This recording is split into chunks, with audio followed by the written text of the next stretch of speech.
Students,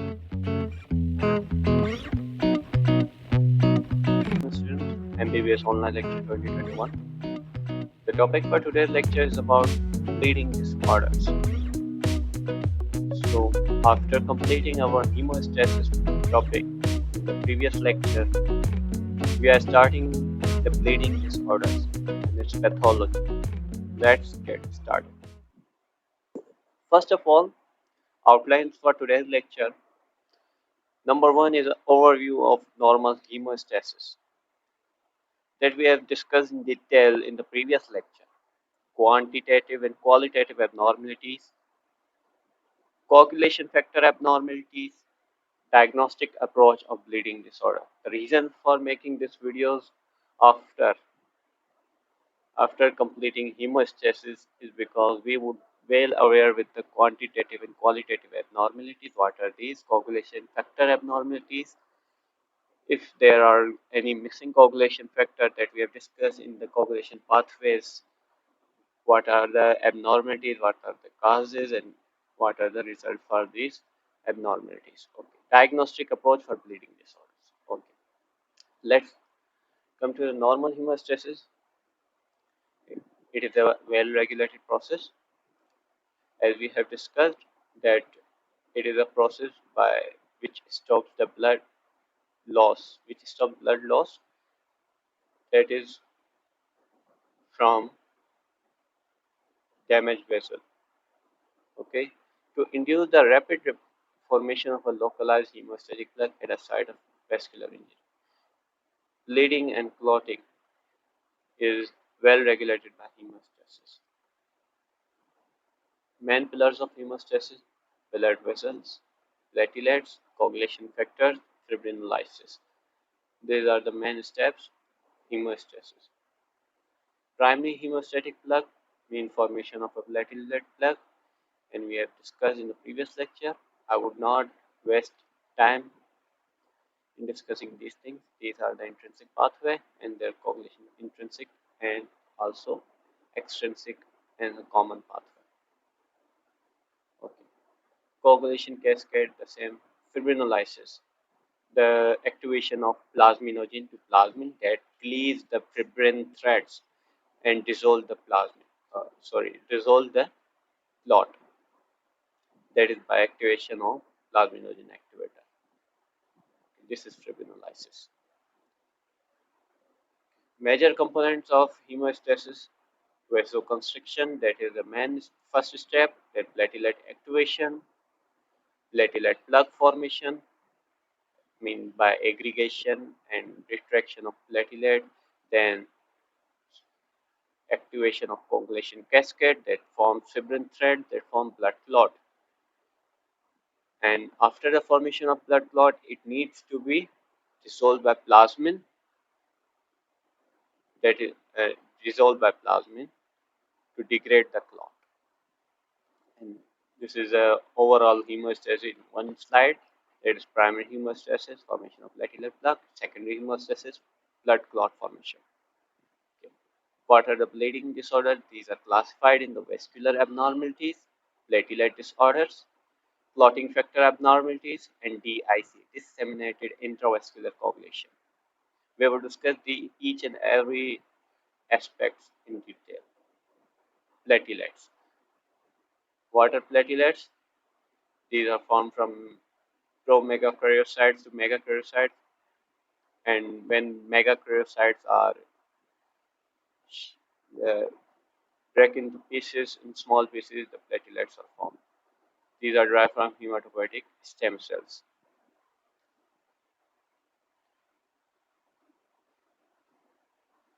Normal number of platelets is 150K to 400K. Lifespan is 7 to 10 days in blood. 30% of the platelets are stored in the spleen, while 70% of the platelets are in the circulation. So, classification of platelet disorder. The disorder that consists of platelets that are caused by platelets are divided into two, that is one, quantitative disorders and qualitative disorders. Quantitative mean number, qualitative mean their functional defect. Okay. Quantitative platelet disorder. First one is thrombocytopenia. Thrombo means platelet, cyto means cell, penia means it decreased number. So decrease in the number of platelets is termed as thrombocytopenia. So thrombocytopenia is a decrease in number of platelets in a circulation. So it is classically defined as platelet count of less than 150 K. Normal is 150 to 400 K. Now it is well classified here that if the platelet number is 100 to 150 K, it is mildly depressed thrombocytopenia, while 50 to 100 K, it is moderately depressed. Less than 50 is severely depressed thrombocytopenia. Etiologies of thrombocytopenia. What are the causes of thrombocytopenia? Number is one is failure of platelet production. Failure of platelet production that can be congenital, that is present at the time of birth. Generalized bone marrow failure is the case in aplastic anemia, when a bone marrow is less functional to produce hematopoietic stem cells. Selective megakaryocyte depression, drugs or viral disease can depress the production of platelets. Chemo radiation therapy, vitamin B12 or folate deficiency. As we know that the vitamin B12 and folic acids are main vitamins that are involved in the formation of a DNA, that synthesis of a DNA that is required for these cells to be more functional. So bone replacement by cancer means lymphoma formation or leukemia. Number second is increased destruction of platelets. When platelets are destroyed, more platelets are destroyed than they are produced. Number one is autoimmune. Our self antibodies are self reacting to body's platelets that causes increased destruction of platelet.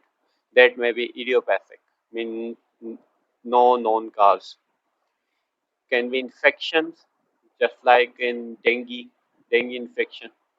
The number of platelet destruction increases. Post transfusion, after transfusion of blood. Drug induced immune thrombocytopenia. It is a type of thrombocytopenia that is induced by drug. Thrombocytic thrombocytopenic purpura. Hemolytic uremic syndrome, disseminated intravascular coagulation. Okay. Abnormal distribution of platelets, splenomegaly, up to 90% of the platelet may be sequestrated, normal 30%. Due to splenomegaly, 90% of the platelets are filtered from the circulation and they are eventually destroyed by the macrophages. Therefore, it causes thrombocytopenia. When we are talking about the dilutional loss, that is the more water in the blood due to massive transfusion of stored blood. This causes the more water in the more liquid part in the blood and less cellular part. That causes thrombocytopenia. Immune thrombocytopenic purpura (ITP). What are the causes of immune thrombocytopenic purpura? It is antiplatelet antibodies. These are the self-reacting antibodies that act on the platelet and destroy them. Antigen platelet membrane glycoprotein complex 2B3 and IB 1B 1X. These are the glycoproteins present on the surface of the platelets. The antibodies act on these antigens and causes destruction of the platelet by the macrophages or by indirect action such as complement system activation. This is the formation of purpura. Here you can see. Morphology is a peripheral blood thrombocytopenia. Abnormally large platelets, mega thrombocytes or giant platelets are seen in peripheral blood. Marrow, in bone marrow, normal or increased megakaryocytes. Since in the blood the antibodies are doing their action on the thrombocytes, but in bone marrow they are totally normal because no antibodies are acting in the bone marrow. Diagnosis: how ITP can be diagnosed? It is by bleeding time. It is prolonged prothrombin time and partial thromboplastin time is totally normal in immune thrombocytopenic purpura. After discussing immune thrombotic thrombocytopenia (ITP), we would discuss thrombotic microangiopathies. These include two types: thrombotic thrombocytopenia purpura (TTP) and hemolytic uremic syndrome (HUS). Thrombotic thrombocytopenia purpura is a vascular occlusive disorder with systematic effects. These are abnormal aggregation of platelets within the systemic circulation, while HU is an abnormal platelet aggregation within kidney renal tubules. Uremic syndrome has a characteristics of microangiopathic hemolytic anemia or renal failure. That's because renal failure occurred due to the due to the occlusion in the renal tubules, while thrombocytopenia occurs due to abnormal usage of platelets while forming platelet plug. Microangiopathic hemolytic anemia occurs when the blood passes through that abnormal platelet plug. The RBCs become fragmented. So, thrombotic thrombocytopenic purpura (TTP) does occur in systemic circulation. TTP occur in familial and acquired forms due to the deficiency of ADAMTS metalloprotease. It's an enzyme. It acquired from development of inhibitory IgG autoantibodies. This TTP, thrombotic thrombocytopenic purpura, have characteristics of microangiopathic hemolytic anemia. We would observe the fragmented RBCs called schistocytosis, fever, thrombocytopenia, that abnormal usage of throm- thrombocytes. On laboratory features, on CBC film we can see low hemoglobin due to hemolytic anemia, low platelets due to abnormal usage of platelets in forming clots, peripheral from schistocytosis, fragmented RBCs, reticulocytosis. Thus, we can see the immature forms of RBCs in the peripheral film.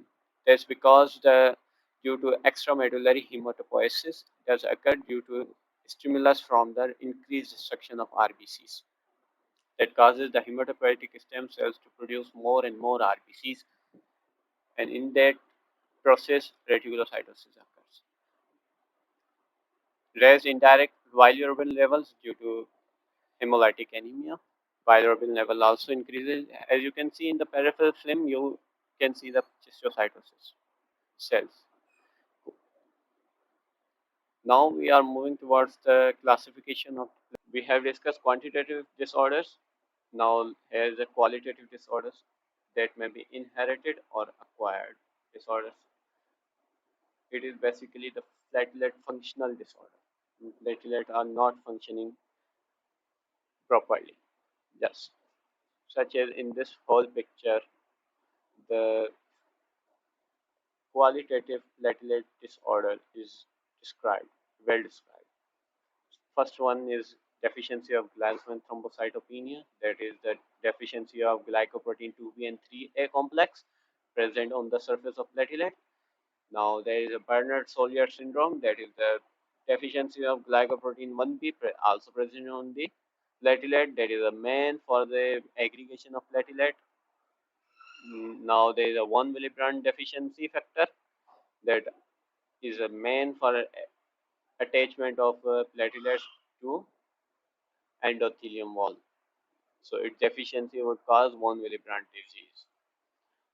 We will discuss Bernard-Soulier syndrome.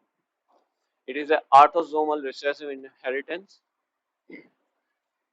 giant platelet on blood smear, mild to moderate macrothrombocytopenia, increased bleeding time because as we have seen here, the glycoprotein 2B and 3A complex are deficient. Sorry, glycoprotein 1B is deficient in Bernard-Soulier syndrome. That is responsible for the aggregation of platelet and formation of a platelet plug. But when the glycoprotein 1B and 1X is deficient in a person, so no platelet plug would be formed, so bleeding time would be increased, such as absent platelet aggregation. Glanzmann thrombosthenia is also an autosomal recessive inheritance. It is due to the qualitative or quantitative defect of 1B glycoprotein 1B and 3A integrin. It is also required for the attachment of platelets to endothelium or to the collagen that are exposed when there is a vascular injury.